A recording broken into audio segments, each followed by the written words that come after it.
I'm Kaylie Jones, and Kaylie Jones Books is all about dedicated writers taking a stand. I'm going to be interviewing LAURIE LOEWENSTEIN, author of Unmentionables, which is the flagship publication of Kaylie Jones Books. LAURIE, your historical novel takes its title in part from the protagonist Marion, who is fighting for women's dress reform. What undergarments did women and men wear during 1917?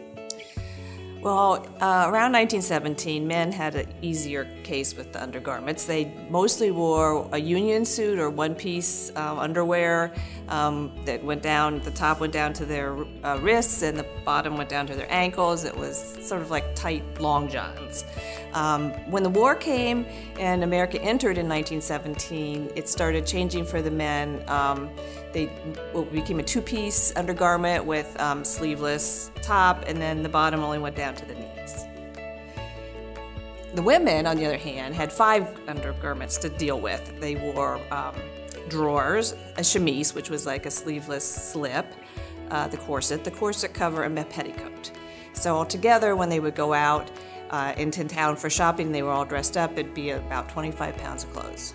So no wonder everybody was passing out all the time, and they thought that it was hysteria, but women were carrying around in the heat like that, 25 extra pounds and all squeezed in. Yes, Not exactly. easy to get out of for sex either, I wouldn't think.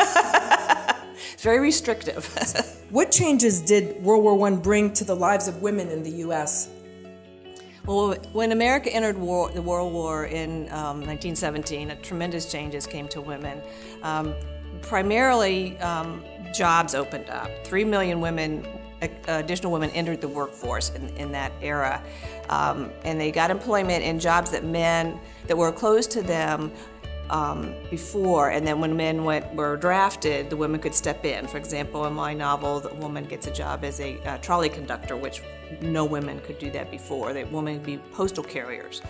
They also, because of the war, the armaments industry needed just more and more workers. So women actually got jobs in munitions factories, and that was good paying work. And they were able to feed their families, and before, when they were maybe limited to jobs like being laundresses. One of the things that stunned me in the book was how mean and cruel the other people that worked on the men that worked on the trolleys were to the women who were coming in. Right. They were really hard on them and mean, and sort of used nasty language and felt threatened by women coming into the workforce, it seems to me. Right. They resented the women because they felt that they were taking men's jobs, and they didn't know what would, when the soldiers came back, what would happen. And what actually did happen was all the women lost the jobs, and the men stepped back in. Women also had tremendous opportunities with the military. They were not on the front lines, but overseas they were Army nurses, and actually in the Navy, women telephone operators were actually naval, I can't think of the word, naval clerks, and they ran the telephone lines overseas. And on the home front, a huge number of women volunteered to help the war effort. In 1917, when America first entered the war, there were about 100 chapters of the Red Cross, and by the end of 1919, there were almost 4,000 chapters of the Red Cross, and most all of those members were women rolling bandages and things like that. Fascinating. What was the process for selecting the cover art for your book? I know we went through many covers trying to find the perfect one for your novel. Right. I was delighted that we were able to use a photo from the actual Chautauqua. It's of a group of elderly men. They're in the front row. The tent is very crowded. They're in the front row. They have long beards. They look like the town elders sitting under this tent. And they're looking sideways off at the speaker, and then they look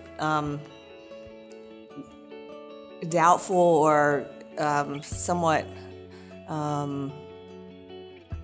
disturbed by what they're hearing. And I like that because my protagonist, Marion, who is a dress reform activist, sort of sets the town on edge when she speaks to the town in my book. So that sort of set the tone. And then in the corner, there's a little illustration of a corset, which again speaks to what her interest is in women's dress reform.